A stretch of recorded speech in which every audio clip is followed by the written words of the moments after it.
तो तुम देखा जाए तो हर एक जिसके पास ताकत है, जिसके पास पावर है, वो क्या हो गया? वो स्टेट हो गया। तो सीबीआई क्या है? स्टेट। ईडी क्या है? स्टेट। पुलिस क्या है? स्टेट। एनआईए क्या है? स्टेट। पार्लियामेंट क्या है?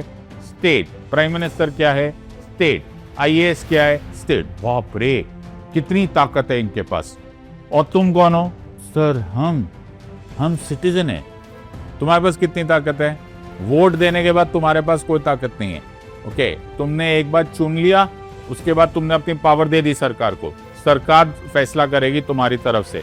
इसी को जनतंत्र बोला जाता है, इसी को डेमोक्रेसी बोला जाता है। दोस्तों, तुम लोग यूपीएससी सिविल सर्विस एग्जामिनेशन की तैयारी कर रहे हो? अगर हाँ तो कमेंट करो यस। आईएएस ऑफिसर बनना चाहते हो, आईपीएस ऑफिसर बनना चाहते हो, आईआरएस ऑफिसर बनना चाहते हो? अगर हाँ तो कमेंट करो यस। किसी ने तुम्हें यह बात बोल दिया है और तुम्हें विश्वास हो गया है कि सिविल सर्विसेज एग्जामिनेशन में बिल्कुल रॉकेट साइंस पूछा जाता है, पीएचडी लेवल्स क्वेश्चन पूछे जाते हैं, एडवांस लेवल क्वेश्चन पूछे जाते हैं, बेसिक्स का, फाउंडेशनल टॉपिक्स का, बिल्कुल सिंपल टॉपिक्स का कोई वैल्यू नहीं होता, तो कमेंट करो यस। क्योंकि ये जो तीसरा यस है ये तुम्हें उड़ा देगा एग्जाम में। Over the last 15 years I have been training UPSC aspirants.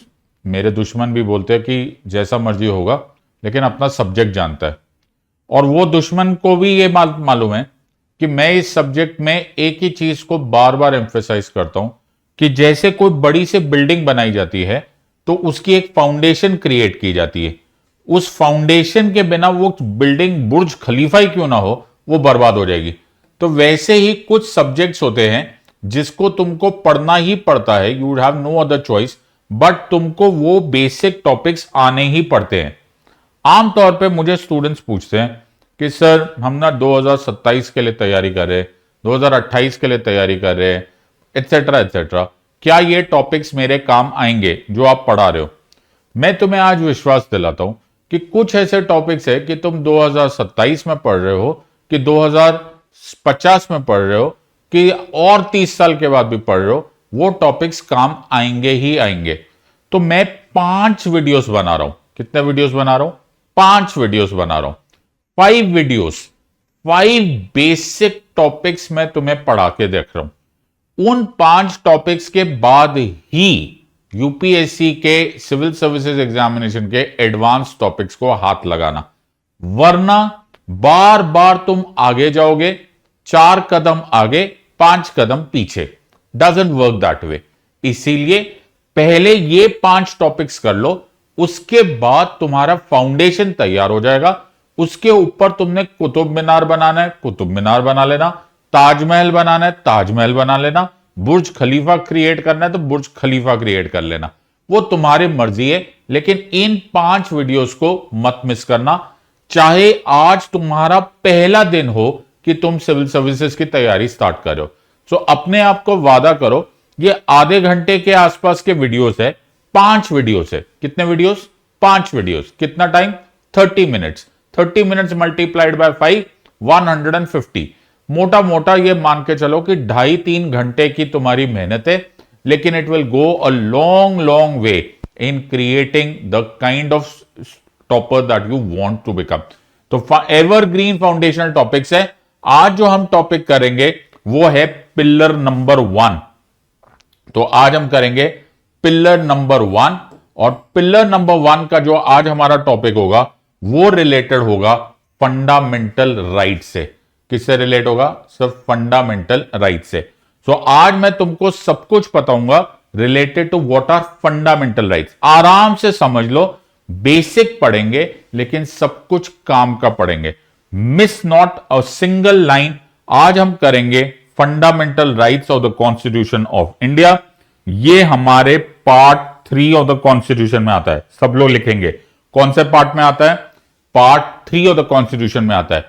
सो हमारे कॉन्स्टिट्यूशन को अलग अलग पार्ट्स में डिवाइड किया गया है। उसमें से जो पार्ट 3 ऑफ द कॉन्स्टिट्यूशन है वो डील करता है फंडामेंटल राइट से। सो तुमको क्वेश्चन आएगा, एक एक क्वेश्चन को करते हुए चलेंगे ताकि ये दोबारा ना आएगा। तो तुम्हें क्वेश्चन आएगा number 1, which part of the constitution of India, which part of the constitution of India deals with fundamental rights. तो तुम्हें ऐसे डराया जाएगा, ए पार्ट 1, दूसरा आएगा पार्ट 2, बिल्कुल करीबी पार्ट 3, चौथा आएगा पार्ट 4 ऑफ द कॉन्स्टिट्यूशन।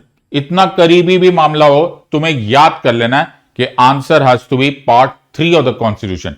तो part 3 of the constitution is the one which deals with fundamental rights. इसमें कोई लेफ्ट राइट सेंटर घबराना मत, पार्ट 3। अब इसका नेक्स्ट पार्ट भी समझ लो कि पार्ट 3 ऑफ द कॉन्स्टिट्यूशन में सर कौन कौन से आर्टिकल्स आते हैं। तो ये आर्टिकल्स आएंगे आर्टिकल 12 से लेकर आर्टिकल 35 तक। कहां तक आएगा? आर्टिकल 12 से लेकर आर्टिकल 35। तो तुम्हारे 2 क्वेश्चन तो यहीं पर ही सेटल हो गए। फिर से रिपीट करेंगे, फंडामेंटल राइट्स कौन से पार्ट में है? फंडामेंटल राइट्स जल्दी से लिखो, फंडामेंटल राइट्स पार्ट 3 में है। कौन कौन से आर्टिकल है? आर्टिकल 12 से लेकर आर्टिकल 35 तक। 3 एमसीक्यूज पहले दिन ही सॉल्व हो गए, ठीक है। और आज हम लोग क्या करेंगे, in the next few minutes हम लोग आर्टिकल 12 से लेकर आर्टिकल 35 को क्विकली लेकिन समरली समझ लेंगे, ताकि तुम्हारा ये बेसिक फाउंडेशन एब्सोल्युटली क्लियर हो जाए। रेडी? आगे चलेंगे। तो टॉपिक स्टार्ट करते हैं। लो, अभी तक टॉपिक भी नहीं स्टार्ट हुआ है और मैंने तुमको ये सारे टॉपिक्स पढ़ा दिए। तो इससे पहले कि हम इसको स्टार्ट करते हैं, तो ये हमारे मैसिव अनाउंसमेंट है। Okay, we are very very happy to announce that हमारे पास सॉलिड परफॉर्मेंस आया, solid solid solid result, including all India rank 1। Anuj Agnihotri हमारे ऑनलाइन क्लासरूम प्रोग्राम में कुछ घंटे हमारे साथ उन्होंने स्पेंड किए और उन्होंने इस चीज को एक्सेप्ट किया और इसको हम लोगों को एक्सेप्ट किया मंजिल इवेंट पर कि yes, Unacademy did play a huge role in helping me get rank 1। बहुत अच्छी बात लगा। अच्छा लगता है कि तुम्हारी मेहनत से किसी तुम्हारे एस्पिरेंट को फायदा भी होता है और उससे भी अच्छा ये लगता है कि वो उसका क्रेडिट तुम्हें देता है। अलॉन्ग विद दैट हमारा एक ऑसम ऑफर है, that is 16,999, 60% of plus double validity. ये है, अगर तुम ज्वाइन करना चाहते हो तो मेरा कोड यूज कर लेना, SIDLIVE, SIDLIVE मेरा रेफरल कोड है। अनअकैडमी की वेबसाइट पर जाओगे तो you can join this. So this is an awesome offer, don't miss this offer. Let's get back to study. So जो लोग मुझे पढ़ रहे हैं, अब ध्यान से इसको स्टडी करेंगे। सोच के देखो, फंडामेंटल राइट्स क्या है, उसको समझने के लिए राइट्स समझो। क्या समझना है? राइट्स समझना है। तो हमको समझना है राइट्स क्या होते। राइट्स को बोलते हैं अधिकार। ये तुमने हिंदी में राइट्स को बोलेंगे अधिकार, उर्दू में उसी को बोलेंगे हक। लेकिन लीगली या फिर पॉलिटिकल साइंस के अनुसार ये राइट्स या अधिकार होते कैसे, तो इसको एक ही बार में समझना, जैसा मैं बोल रहा हूं वैसे समझेंगे, ठीक है। तो ये कौन है सर? ये है सिटीजन, या फिर इसको क्या बोलेंगे? इंडिविजुअल। इसको क्या बोलेंगे? सर सिटीजन या फिर इंडिविजुअल। ओके, ये कौन है सर? ये है स्टेट, राज्य। ओके, स्टेट में कौन पार्ट्स होते हैं? ये तुमने स्कूल में भी पढ़ा था सर। एक होता है एग्जीक्यूटिव, एक होता है लेजिस्लेटिव, एक होता है जुडिशरी। 3 पार्ट्स होते हैं जी। स्टेट के कितने पार्ट्स होते हैं सर? एग्जीक्यूटिव, लेजिस्लेटिव और जुडिशरी। फिर से बोलेंगे, फिर से बोलेंगे, फिर से बोलेंगे। चलो जी, खत्म करते हैं इसको। ऑलराइट, फिर से करेंगे जब तक ये क्लियर नहीं होगा। तो यहां पर कौन है सर? यहां पर है इंडिविजुअल या फिर सिटीजन, ठीक है जी। इधर कौन है? इस साइड पर है स्टेट। स्टेट के 3 पार्ट्स कौन है? स्टेट के 3 पार्ट्स है एग्जीक्यूटिव, लेजिस्लेटिव और जुडिशरी। Very good. एग्जीक्यूटिव कौन होता है? एग्जीक्यूटिव होता है कार्यपालिका, जो लॉ को इस्तेमाल करता है, लॉज को अप्लाई करता है। लेजिस्लेटिव कौन होता है? लेजिस्लेटिव होता है विधायिका। विधायिका कौन होता है? विधायिका वो होता है जो लॉ बनाता है, लॉ को बनाता है। जुडिशरी कौन होता है? जुडिशरी होता है न्यायपालिका, जो लॉ को इंटरप्रेट करता है कि क्या लॉ है, क्या लॉ नहीं है, एटसेट्रा। तो हमारे पास तीन पार्ट्स कौन से हो गए? Executive, legislative and judiciary. चलो इसको लेबल करेंगे, थोड़े बहुत एग्जांपल्स लेकर आएंगे। तो अगर मैं तुम्हें बोलूं प्राइम मिनिस्टर क्या है, तो आप बोलोगे सर प्राइम मिनिस्टर एग्जीक्यूटिव है। मिनिस्टर क्या होते हैं? सर मिनिस्टर भी एग्जीक्यूटिव होते हैं। प्रेसिडेंट क्या होते हैं? सर प्रेसिडेंट भी एग्जीक्यूटिव होते हैं। Very good.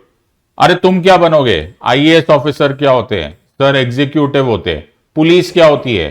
सर एग्जीक्यूटिव होती है। हो गया? यहां तक सबको समझ में आ गया?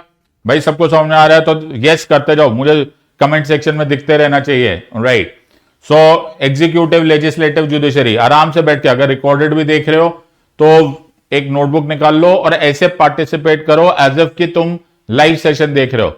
लिखो जैसा, इसलिए ताकि तुम्हें समझ में आए। तो एग्जीक्यूटिव समझ में आ गया सर हमको, ठीक है। पार्लियामेंट क्या होगा? क्या होगा जी? पार्लियामेंट क्या होगा? तो पार्लियामेंट, सब पार्लियामेंट तो लॉ बनाता है। लेजिस्लेटिव, विधानसभा क्या होगा? तुम्हारे स्टेट में विधानसभा होता है, वो क्या होगा? सर वो भी होगा लेजिस्लेटिव, ठीक है जी। कोर्ट क्या होंगे? सुप्रीम कोर्ट क्या होगा? तो सुप्रीम कोर्ट होगा जुडिशरी। हाई कोर्ट क्या होगा? सर हाई कोर्ट होगा जुडिशरी। आई होप मैं समझा पा रहा हूं।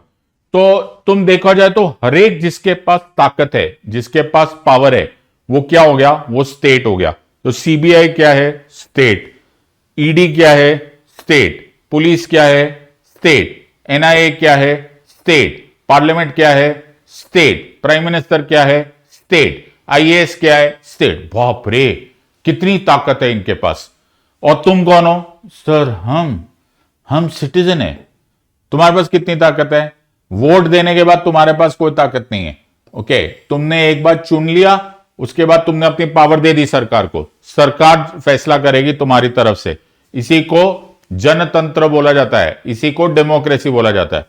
अब सोच के देखो कि ये इतना पावरफुल, इतनी ताकतवर वाला स्टेट है, और तुम अदने से सिटीजन, इंडिविजुअल। तुम्हें नहीं लगता कि ये स्टेट तुम्हारी जिंदगी को पूरी तरह से कंट्रोल कर सकता है? जो इतनी ताकतवर वाला स्टेट तुम्हारे सामने है, तो ऐसा हो सकता है ना कि वो पूरी तरह से तुम्हारी जिंदगी को कंट्रोल करे? होने को तो हो सकता है, लेकिन द सिचुएशन यहां पे ये है कि हमें ऐसे होने नहीं देना है। बिकॉज कुछ तो है जो मेरा होना चाहिए, कुछ तो है जो सिर्फ मेरा होना चाहिए, जो स्टेट मेरे से छीन नहीं सकता, जो स्टेट मुझसे स्नैच नहीं कर सकता, ग्रैब नहीं कर सकता।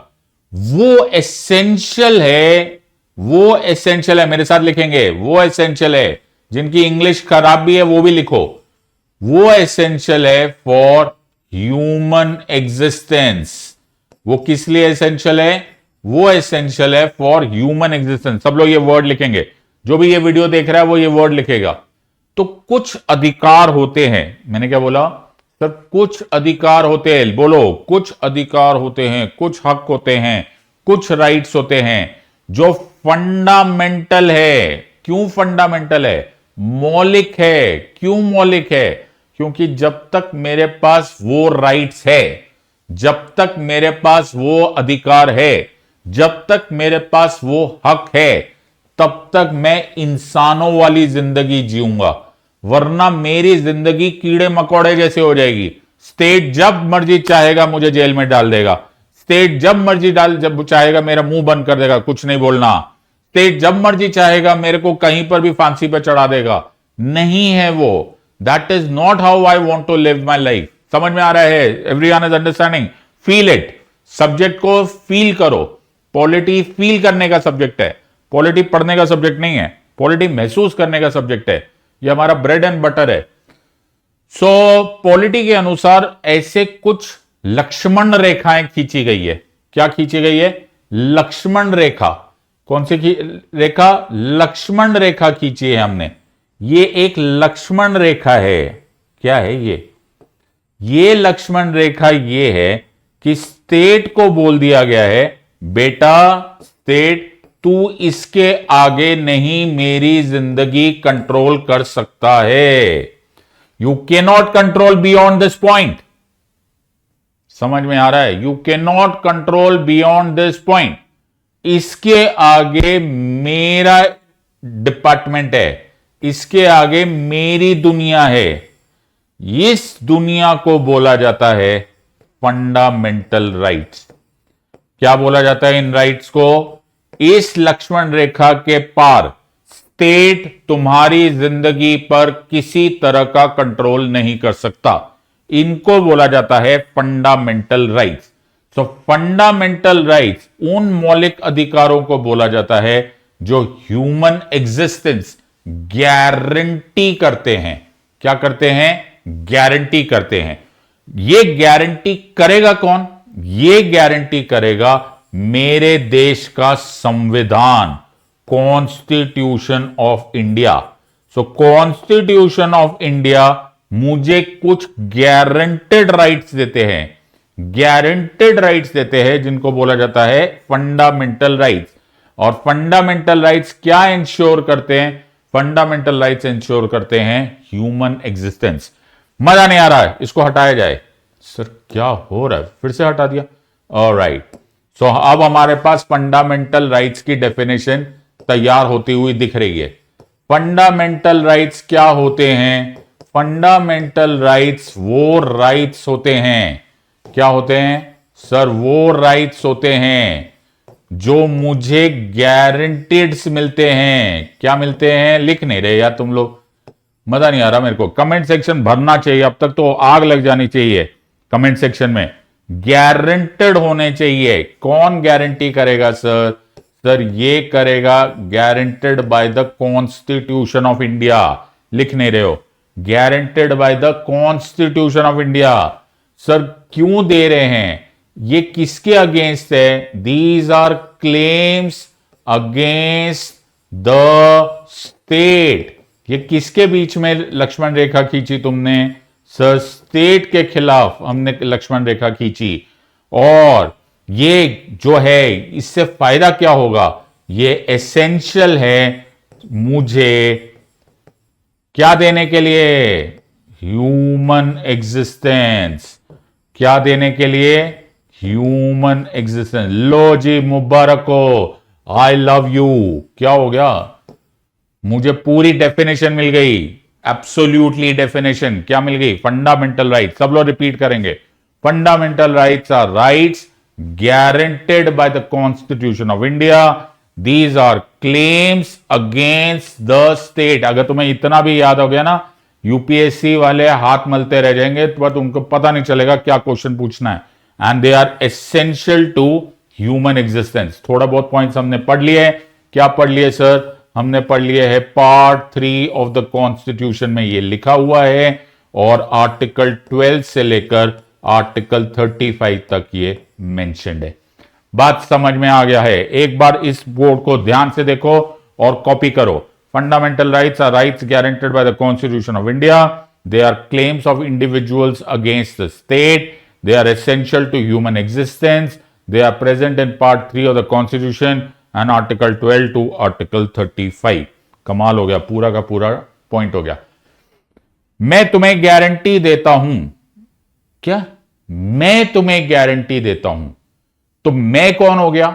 मैं हो गया गारंटर। उसी तरह से जब कोई गारंटी कॉन्स्टिट्यूशन ऑफ इंडिया में लिखी हुई है, तो कॉन्स्टिट्यूशन ऑफ इंडिया की उस गारंटी को कोई गारंटर भी तो चाहिए।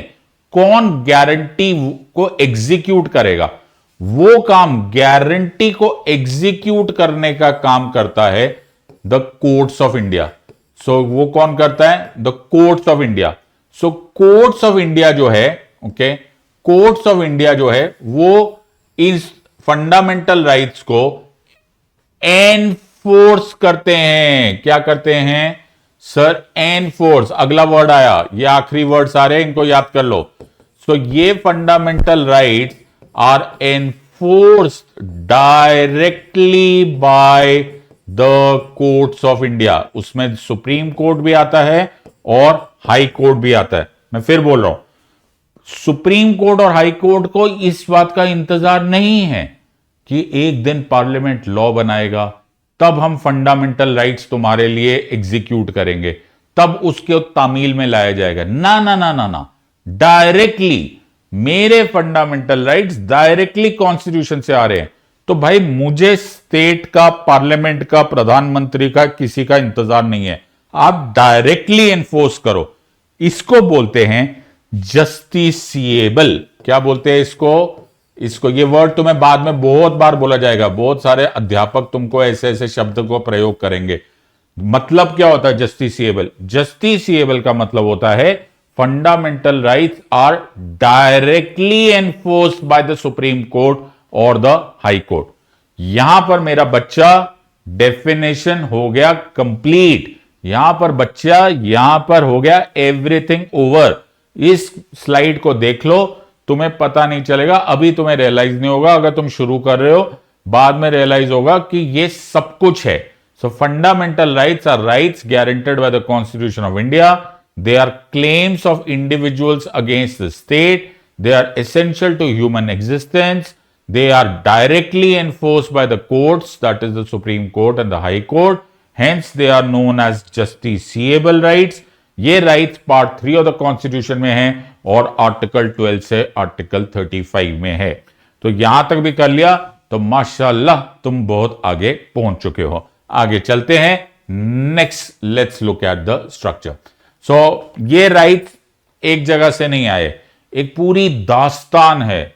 पूरी दुनिया में ऐसा बहुत सारे थिंकर्स आए, बहुत सारी रेवोल्यूशंस आई, बहुत सारे प्रोसेसेस हुए, तब जाके फंडामेंटल राइट्स का इन्वेंशन हुआ। तो ये मॉन्टेस्क्यू ने, एक फ्रेंच फिलोसोफर था, जिसने कॉन्सेप्ट दिया था लिमिटेड गवर्नमेंट का, राइट, सेपरेशन ऑफ पावर्स का कॉन्सेप्ट दिया था इसने। अभी मत पढ़ना ये, अभी के लिए सिर्फ इसको रेफरेंस में ध्यान रख लेना, बैक ऑफ योर माइंड। अभी नहीं मेहनत करनी है बाबा, अभी नहीं करना यार, अभी कुछ भी मत करो इस बारे में, राइट, सिर्फ ऐसे ही याद रख लेना, ऐसा एक वर्ड है। फिर रूजो ने एक कॉन्सेप्ट दिया था पॉपुलर सॉवरेनिटी का, अभी नहीं लिखना, ओके, सिर्फ सुन लो खुशी खुशी, ऐसा लगना चाहिए कि वाह यार हमने बड़ी इंपॉर्टेंट चीजें पढ़ ली, अभी मेहनत मत करो इस पर। उसी तरह से जॉन लॉकी के कॉन्सेप्ट आया था जिसको नेचुरल राइट्स बोलते हैं। तो लॉकी के बेसिस पर ही लिमिटेड गवर्नमेंट और नेचुरल राइट्स का कॉन्सेप्ट आया। और उसी तरह से फ्रेंच डिक्लेरेशन हुआ था, तुम्हें मालूम है, लिबर्टी, इक्वालिटी और फ्रेटर्निटी। लेकिन याद क्या रखना है तुमको? अरे कुछ याद भी तो रखना है। याद यह रखना है कि पहली कंट्री, फर्स्ट कॉन्स्टिट्यूशन, क्या मैंने बोला सर? फर्स्ट कॉन्स्टिट्यूशन जहां पर फंडामेंटल राइट्स लिखे गए थे वो थे द कॉन्स्टिट्यूशन ऑफ यूएसए। तो मैं क्वेश्चन आएगा, क्या क्वेश्चन आएगा कि किस कंट्री ने अपने कॉन्स्टिट्यूशन में पहली बार फंडामेंटल राइट्स का प्रयोग किया था? तो बोल लेना यूएस के कॉन्स्टिट्यूशन में आया था। तो इसी क्वेश्चन को एक और तरीके से पूछा जाएगा, वो पूछेंगे कि इंडिया ने फंडामेंटल राइट्स का कॉन्सेप्ट कौन से कॉन्स्टिट्यूशन से लिया? तो तुम्हारा आंसर हो जाएगा कॉन्स्टिट्यूशन ऑफ यूएसए। ऐसे नहीं छोड़ने वाला, लिखो आंसर। क्वेश्चन आ रहा है, क्वेश्चन आ रहा है, क्वेश्चन आ रहा है। Which articles of the constitution of India, which articles of the Constitution of India provides fundamental rights? Low ji answer दो। आर्टिकल 1 से लेकर आर्टिकल 4, आर्टिकल 1 से लेकर आर्टिकल 12, आर्टिकल 4 से लेकर आर्टिकल 35, डी आर्टिकल 12 से लेकर आर्टिकल 35। तुम्हारे पास 30 सेकेंड है, फटाफट आंसर दो। Which articles of the Constitution of India provides fundamental rights in India? So 1 to 4 है, 1 to 12 है, 4 to 35 है, 12 to 35 है। आंसर दो सर। Answer is 12 to 35। और इसमें पार्ट लिखो, कौन सा पार्ट था? नेक्स्ट पार्ट कौन से पार्ट में है ये? सो पार्ट है 1, पार्ट है 2, पार्ट है 3, पार्ट है 4। कौन से पार्ट ऑफ द कॉन्स्टिट्यूशन में लिखा हुआ है फंडामेंटल राइट? चलो बच्चा लिखो लिखो, 1 2 3 4, 1 2 3 4। Sir answer is part 3 of the constitution. फिर तुम्हें क्वेश्चन आएगा, लो सर एक और क्वेश्चन आ रहा है, एक और क्वेश्चन आ रहा है। क्या क्वेश्चन आ रहा है? What is the source of fundamental rights? Source of fundamental rights in the Constitution of India.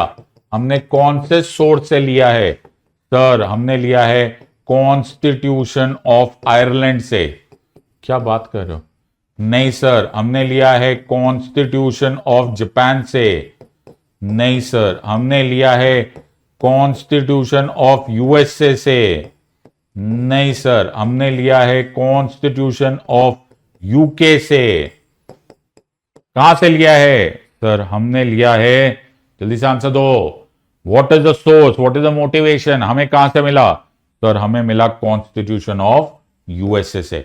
इसी से रिलेटेड क्वेश्चन हो जाएगा। पहली कंट्री कौन सी है? First nation to have a concept of fundamental rights. तो answer obviously is USA.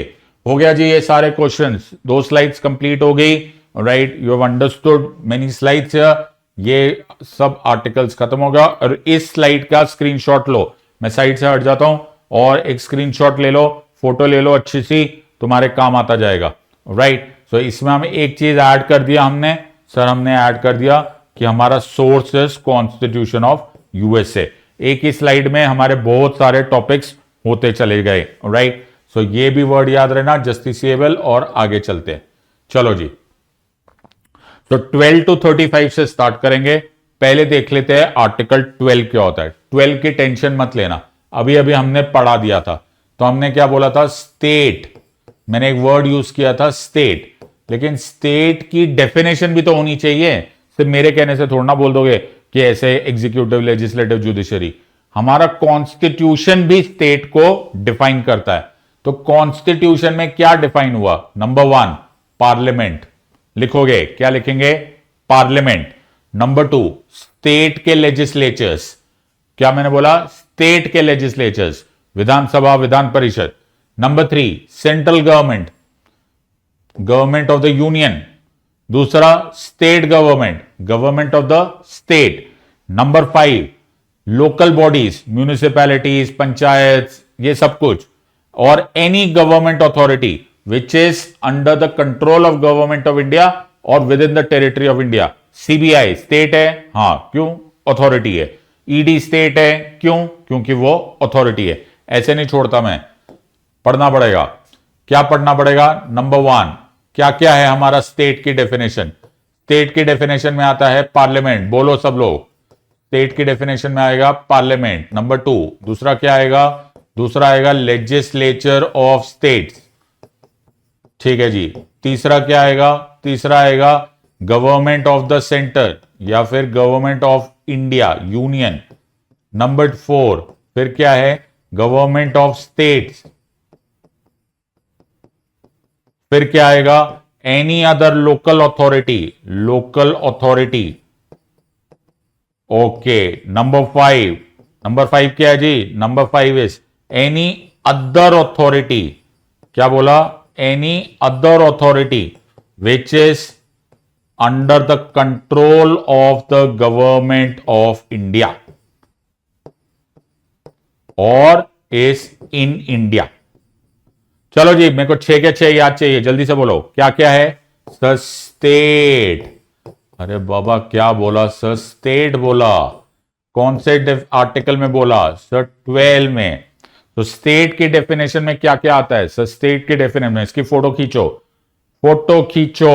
Parliament, legislature of the states, government of the union, government of the states, local authority और other authority with in India and under the control of government of India. तो इसी basis पर अगर मैं दिमाग लगाऊं तो क्या मुझे लोकसभा स्टेट लगेगा? बिल्कुल सर लगेगा। राज्यसभा स्टेट लगेगा? बिल्कुल लगेगा सर। विधानसभा स्टेट लगेगा? बिल्कुल लगेगा सर। विधान परिषद स्टेट लगेगा? बिल्कुल लगेगा सर। प्रेसिडेंट स्टेट लगेंगे? बिल्कुल सर। प्राइम मिनिस्टर स्टेट लगेंगे? यस और no. Union council of minister state लगेंगे? बिल्कुल लगेंगे सर। Chief minister? बिल्कुल लगेगा। State council of minister? बिल्कुल लगेगा। Municipality? Yes. Panchayat? Yes. CBI? Yes. Police? Yes. Delhi police? Yes. NIA? Yes. ED? Yes. अरे बाबा समझ में आया या नहीं आया? एवरीवन लिखो, एवरीवन। स्टेट की डेफिनेशन में बहुत खतरनाक क्वेश्चन पूछते हैं। ये सब स्टेट है। कौन से आर्टिकल में लिखा हुआ है सर? ये लिखा है आर्टिकल 12 में। फिर है आर्टिकल 13। आर्टिकल 13 देता है पावर ऑफ जुडिशियल रिव्यू। क्या देता है sir? Power of judicial review देता है। क्या देता है? Judicial review. जुडिशियल रिव्यू का मतलब क्या हुआ? तो जुडिशियल रिव्यू का मतलब हुआ न्यायिक समीक्षा। क्या है? Judicial review. सब वर्ड लिखेंगे। क्या लिखेंगे? जुडिशियल रिव्यू का मतलब होता है न्यायिक समीक्षा। सर ये क्या हो रहा है? व्हाट इज न्यायिक समीक्षा? कोर्ट्स चेक कर सकते हैं। क्या कर सकते हैं? कोर्ट्स चेक कर सकते हैं कि जो भी स्टेट कर रहा है, स्टेट का कोई भी एक्शन, स्टेट का कोई भी बनाया हुआ लॉ, कोई भी एक्शन, कोई भी फॉर्मूला, कुछ भी करेगा स्टेट, क्या वो कॉन्स्टिट्यूशन ऑफ इंडिया के अनुसार है या फिर नहीं है? कौन चेक करेगा ये? भाई ये काम करेगा कोर्ट्स। कौन से कोर्ट्स? सुप्रीम कोर्ट या हाई कोर्ट। इस पावर को क्या बोलते हैं? इस पावर को बोलते हैं पावर ऑफ जुडिशियल रिव्यू, न्यायिक समीक्षा। ये कौन से आर्टिकल में से निकल रहा है? ये निकल रहा है सर आर्टिकल 13 में से। कौन से आर्टिकल में से सर? आर्टिकल 13 में से। तो वो बताएगा कि कौन सा लॉ अनकॉन्स्टिट्यूशनल है। ये बताएगा कौन सा आर्टिकल? ये आर्टिकल बताएगा आर्टिकल 13। आंखें बंद करो। तो 12 रिवाइज करो। 12 क्या है? 12 है स्टेट। स्टेट में क्या क्या आ रहा है? स्टेट में क्या क्या आ रहा है जल्दी बताओगे? सर स्टेट में आ रहा है, कहां चला गया मेरा स्लाइड? चली गई। ये रहा। स्टेट में आ गया क्या? Parliament number 2, legislature number 3, government of union number 4, government of state number 5, local authority number 6, other authority with in India और under the control of government of India. मुझे रिवाइज चाहिए। चिल्लाओ यार, चिल्लाओ। मजा नहीं आ रहा। ओके, जब तक चिल्लाओगे नहीं तब तक कोई मजा नहीं आता। राइट, मैं नहीं खेल रहा। जल्द से बोलो। Parliament, legislature states, government of union, government of states, local authority, other authority with in India और under the control of government of India. Sir दूसरा बताया आपने जुडिशियल रिव्यू। जुडिशियल रिव्यू क्या होता है? Power of the courts. Courts की वो ताकत जिससे वो चेक कर सकते हैं कि स्टेट जो लॉ बना रहा है, जो एक्शन कर रहा है, जो ऑर्डर पास कर रहा है, जो भी कर रहा है, क्या वो कॉन्स्टिट्यूशनल है या अनकॉन्स्टिट्यूशनल है। तो सर अगर अनकॉन्स्टिट्यूशनल हुआ तो? अगर अनकॉन्स्टिट्यूशनल हुआ तो घबराना मत। कोर्ट्स हर अनकॉन्स्टिट्यूशनल चीज को खारिज कर देगी। क्या कर देगी? नल एंड वॉइड डिक्लेयर कर देगी। उसको स्ट्राइक डाउन कर देंगे। उसको अनकॉन्स्टिट्यूशनल डिक्लेयर करके हटा दिया जाएगा। ये पावर क्या है? इस पावर को बोलते हैं पावर ऑफ जुडिशियल रिव्यू। तो ये हो गए हमारे 12 और ये हो गया हमारा 13। सो हमारे पास 12 हो गया और हमारे पास हो गया 13। 12 में क्या क्या होगा सामने देखते जाओ। 12 में आ गया सेंट्रल गवर्नमेंट और पार्लियामेंट और स्टेट गवर्नमेंट और स्टेट का लेजिस्लेचर, लोकल बॉडीज और गवर्नमेंट अथॉरिटीज। अब इस कॉन्टेक्स्ट में सिंपल सी बात याद रखना, ये स्टेट है लेकिन ये स्टेट कॉन्स्टिट्यूशन, संविधान के खिलाफ नहीं जा सकता। बिल्कुल सर। तो इसको किससे कनेक्ट करें? इसको कनेक्ट करें 13 से। तो इसके ये बड़ी ताकत है यार। ओहो, बहुत ताकत है इनके पास। लेकिन भाई कॉन्स्टिट्यूशन से ऊपर नहीं जा सकते। सुप्रीम को पावर कौन है? सुप्रीम पावर है कॉन्स्टिट्यूशन ऑफ इंडिया। तो इस तरह से 12 और 13 को कनेक्ट करना सीखो। सब्जेक्ट को फील करो बाबा, सब्जेक्ट को। राइट, ऐसे मत टाइम पास करो। 12 एंड 13 को कनेक्ट करो। 12 है स्टेट लेकिन 13 स्टेट को बोल रहा है देख बेटा तू जो करना कर ले, मुझे कोई फर्क नहीं है, लेकिन गलती से संविधान के खिलाफ मत चले जाना। सुप्रीम कोर्ट और हाई कोर्ट स्ट्राइक डाउन कर देंगे तेरा कोई भी ऑर्डर, कोई भी एक्शन, कोई भी लेजिस्लेशन। यहां तक सबको समझ में आ गया? तो आगे चलेंगे। अब हम कैटेगरी में जा रहे हैं फंडामेंटल राइट्स के। तो फंडामेंटल राइट्स की कैटेगरीज है। जैसा मैं बोलता जा रहा हूं वैसे सुनते जाओ। सो पहले फंडामेंटल राइट्स की कैटेगरी को बोला जाता है राइट्स ऑफ इक्वलिटी। क्या बोलेंगे इसको सर? समानता के राइट। क्या बोलते हैं इनको सर? इनको बोलते हैं राइट्स ऑफ इक्वलिटी। लिख नहीं रहे यार, मैं अकेला मेहनत कर रहा हूं, कैसे लोगे? ओके, मैं पानी पी लेता हूं। पहला लिखो राइट्स ऑफ इक्वलिटी।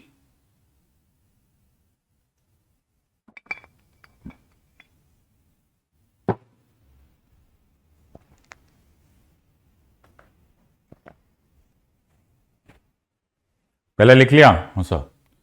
ये है आर्टिकल 14 से लेकर आर्टिकल 18 तक।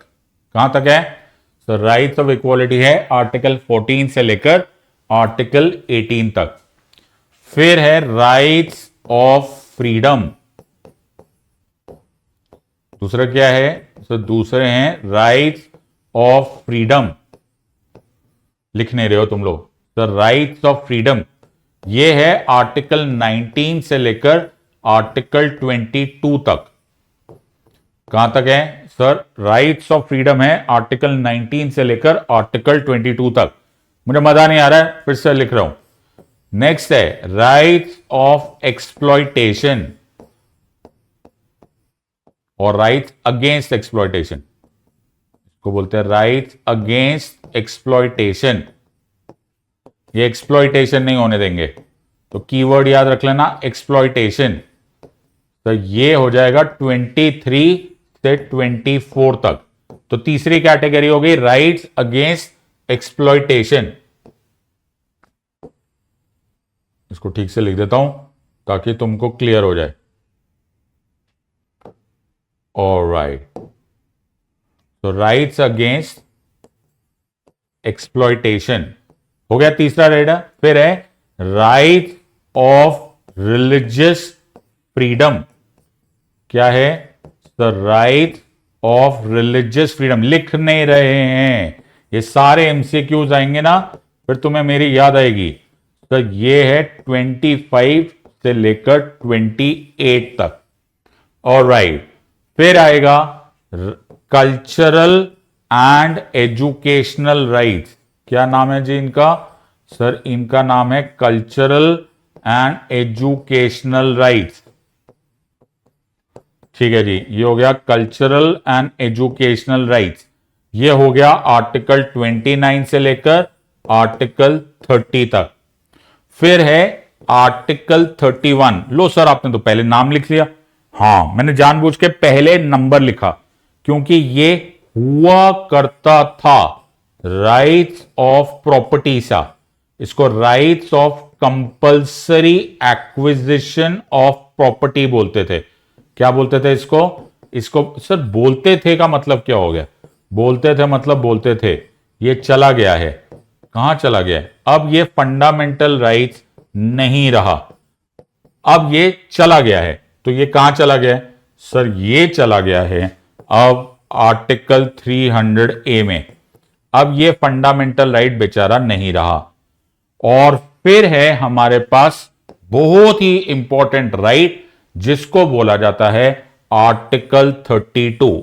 मैंने तुम्हें वर्ड यूज किया था कि गारंटी ऑफ द कॉन्स्टिट्यूशन को कोई निभाने वाला तो होना चाहिए ना।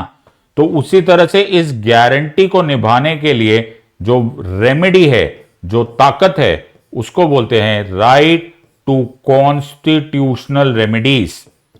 क्या बोला sir? Right to constitutional remedies.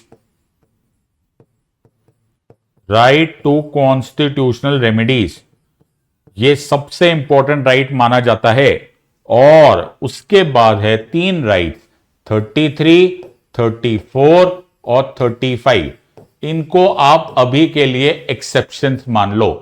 सो ये अभी के लिए एक्सेप्शंस टू फंडामेंटल राइट्स है। इसको हम आने वाले टाइम पे पढ़ेंगे, अभी इस स्टेज पर पढ़ना जरूरी नहीं है। बोर्ड पर देखो और जैसे मैं बोल रहा हूं वैसे रिवाइज करो। राइट्स ऑफ इक्वालिटी कौन से हैं? सो 14, 15, 16, 17, 18। फ्रीडम कौन सा है sir? 19 to 22। Rights against exploitation कौन से है? 23 to 24। Rights of religious freedom कौन सा है? 25 to 28। Cultural and educational rights कौन से हैं? 29 to 30 हुआ करता था, हुआ करता था कंपल्सरी एक्विजिशन ऑफ प्रॉपर्टी, जो आर्टिकल 31 था वो अब बन गया है 300 कैपिटल ए, और 32 है राइट टू कॉन्स्टिट्यूशनल रेमेडीज, और 3 एक्सेप्शन है, वो है 33, 34 एंड 35। ये डन है या नहीं डन है? मुझे ये याद चाहिए, इसकी भी फोटो खींच लो, सारी फोटोज खींचते हुए चले जाओ ताकि तुम्हारे पास ये आंसर हो। तो हम लोग पहले इसको क्विकली करेंगे। मैं फिर बोल रहा हूं ये सिर्फ फाउंडेशन क्लास है, तो मैं इसको और आगे डिटेल में तुम्हें टेंशन में नहीं देना चाहता, इतना पढ़ लो तुम्हारा काम हो गया। मैं तुम्हें क्विकली दिखा देता हूं। सो हमारे पास है rights to equality 14, 15, 16, 17, 18, freedom that is 19 to 22, rights against exploitation 23 to 24, freedom of religion 25 to 28, cultural and educational rights 29 to 32 और 29 to 30 and constitutional remedies article 32। याद रखना राइट टू प्रॉपर्टी जो 31 में हुआ करता था अब वो बन गया है 300 कैपिटल ए। मुझे लगता है तुम ये एक स्लाइड कर लो, तुम्हारे काफी सारे एमसीक्यूज तो यहीं से आ जाएंगे। So right to equality 14 to 18, freedom 19 to 22, exploitation 23 to 24, freedom of religion 25 to 28 और cultural and education rights 29 to 30, constitutional remedies article 32 और 44th अमेंडमेंट 1978 ने राइट टू प्रॉपर्टी को हटा दिया। It is now a constitutional legal right under article 300 capital A. यहां तक clear हो गया या नहीं क्लियर हो गया है? ऐसे मैं छोड़ने वाला हूं भी नहीं, वैसे भी क्या बात करो, पीछे पड़ गए हो यार। चलो ready everyone, get ready. So choice number A लिख रहा हूं, फिर बी लिख रहा हूं, फिर सी लिख रहा हूं, फिर डी लिख रहा हूं। यहां लिख रहा हूं 25 to 28, ठीक है। यहां लिख रहा हूं 29 to 30, यहां लिख रहा हूं 32, यहां लिख रहा हूं 14 to 18। चलो जी रेडी। अगर क्वेश्चन आया कि रिलीजियस फ्रीडम वाले राइट्स कौन से हैं, कौन से राइट्स हैं सर? रिलीजियस फ्रीडम वाले राइट्स कौन से हैं? जल्दी से आंसर दो, A B C D. Religious freedom वाले राइट्स कौन से? लिख नहीं रहा कोई, मैं ही मेहनत कर रहा हूं और कोई मेहनत ही नहीं कर रहा। रिलीजियस फ्रीडम वाले राइट्स कौन से हैं सर? रिलीजियस फ्रीडम वाले राइट्स ए है, बी है, सी है, डी है सर? 25, 26, 27 और 28। Very good. चलो जी नेवर माइंड, नेक्स्ट क्वेश्चन, हिम्मत मत हारो। अगला क्वेश्चन सब पूछा जाए इक्वालिटी वाले राइट्स कौन से हैं? इक्वालिटी वाले राइट्स कौन से हैं? राइट्स ऑफ इक्वालिटी कौन से हैं? ए बी सी डी, जल्दी से आंसर दो। इक्वालिटी वाले राइट्स कौन से हैं? यार मेहनत नहीं हो रही कोई, सिर्फ मैं ही पढ़ रहा हूं। सर इक्वालिटी वाले राइट्स है 14, 15, 16 और 17। अच्छा चलो जी नेवर माइंड। सर अगर पूछा जाए राइट टू कॉन्स्टिट्यूशनल रेमेडीज कौन से है? तो कॉन्स्टिट्यूशनल रेमेडीज वाले राइट कौन से हैं? A B C D. यार आप तो पीछे ही पड़ गए, हम नहीं बता पाएंगे क्या? तो सर ये हम बता देंगे, और ये है आर्टिकल 32। Right, very good. और ये नो ब्रेनर हो गया, ये तो अब तुम्हें आ ही जाएगा। कल्चरल एंड एजुकेशनल राइट्स कौन से हैं sir? Cultural and educational rights है 29 एंड 30। अब तो कुछ रहा ही नहीं था, इसीलिए तुमको आंसर इजीली मिल गया। तो 29 to 30 हो गया ये वाले। तो एक बार ये रिवाइज कर लेना, ठीक है? ये आखिरी पार्ट है, थोड़ी सी हिम्मत दिखाओ, एक बार इसको बार बार देखते चले जाओ। Rights of equality, rights of freedom, rights against exploitation, rights of religious freedom, cultural and educational rights, rights of compulsory acquisition of property, जो कि अब नहीं रहा। कौन सा अमेंडमेंट से नहीं रहा सर? ये 44th constitutional amendment act of 1978 से हटाया गया। पहले ये क्या था? पहले ये फंडामेंटल राइट था, अब ये क्या हो गया? अब ये एक नॉर्मल लीगल राइट हो गया है। चलो जी एक और क्वेश्चन करेंगे। कहां चले गए? अच्छा अरे ये स्लाइड याद है कि नहीं? हाँ ओके, एक और क्वेश्चन करेंगे। तो तुम्हें क्वेश्चन आएगा, मैं फिर से लिख रहा हूं ए, फिर लिख रहा हूं बी, फिर लिख रहा हूं सी, फिर मैं लिख रहा हूं डी।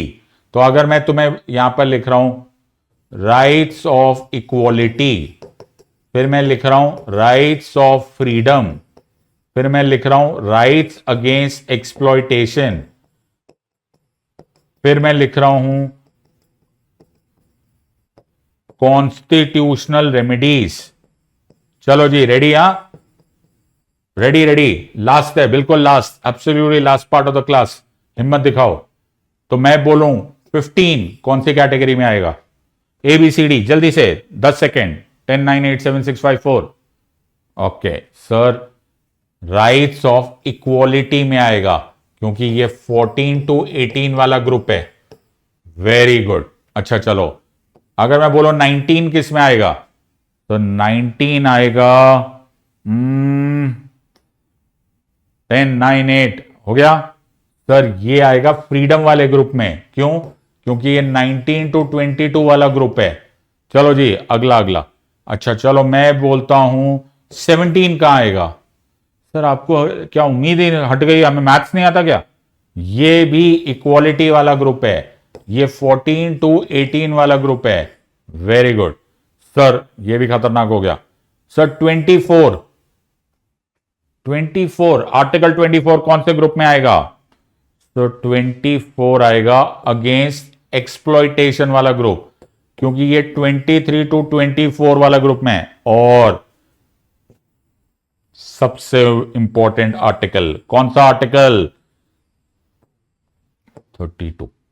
सबको क्लियर है या नहीं क्लियर है? इस तरह से हम अपना फाउंडेशन बनाते हैं। इसके आगे भी मैं पढ़ा सकता हूं, मैं पूरा का पूरा ये टॉपिक पढ़ा सकता हूं। ये सारी स्लाइड्स मैं तैयार करके लाया था, लेकिन मैं वो पढ़ाना नहीं चाहता। राइट नाउ मैं सिर्फ यहां पर ही रोक देना चाहता हूं, राइट, ताकि तुम्हारा फाउंडेशन समझ में आ जाए। मैं यहां पर तुमको डिटेल में लेकर नहीं जाना चाहता, लेकिन इतना भी कर लोगे ना, तुम्हारी बिल्डिंग इतने स्ट्रॉन्ग फाउंडेशन पर खड़ी हो जाएगी कि तुम उसके ऊपर बिल्डअप बड़े आराम से कर लोगे। सो तुम्हें सिर्फ फंडामेंटल राइट्स पढ़ने हैं। तुम्हें पता है पार्ट 3 में है, ये बेसिक फ्रीडम्स है, ये आर्बिट्ररी स्टेट पावर से बचा के रखता है, और इसीलिए इसको मैग्ना कार्टा ऑफ इंडिया बोला जाता है, क्योंकि यही वो राइट्स है जिससे हमको ह्यूमन एग्जिस्टेंस मिलता है। तो सब्जेक्ट की फाउंडेशन पढ़ो, उसको अब्सॉर्ब करो। तुमने इतनी भी क्लास कर ली ना, उसको 2-4 बार रिवाइज करो, इसी वीडियो को देखो फिर तुम्हें कितना फर्क पड़ता है सब्जेक्ट में। जल्दबाजी से कुछ नहीं होगा। The fastest way to reach from one point to another is slow and study. मैं फिर बोल रहा हूं, the fastest way to reach from one point to another is slow and study. भागो मत, कोई फर्क नहीं पड़ने वाला है। So I hope you have enjoyed this. Okay, अब ये हो गया पिलर नंबर 1, ये हो गया पहला पिलर रेडी हो गया। अब पिलर नंबर 2 हम लोग नेक्स्ट टाइम करेंगे। नेक्स्ट टाइम हम पढ़ेंगे प्रीएम्बल ऑफ द कॉन्स्टिट्यूशन। क्या पढ़ेंगे? प्रीएम्बल का क्लास मिस मत करना, वो भी एक बहुत इंपॉर्टेंट डिस्कशन है, उसके बारे में भी तुम्हें सब कुछ पता होना चाहिए। सो मेक श्योर पार्ट 1 हो गया, पार्ट 2 इसी तरह से पार्ट 3, पार्ट 4 और पार्ट 5, 5 फाउंडेशंस करके चलो। उसके बाद देखो तुम्हारे रिजल्ट में कितना फर्क पड़ता है। So have fun, enjoy. इस वीडियो को बार बार देखना, ड्रॉप इन अ कमेंट कि तुम्हें ये वीडियो अच्छा लगा या नहीं लगा। I will see you next time. God bless and जय हिंद।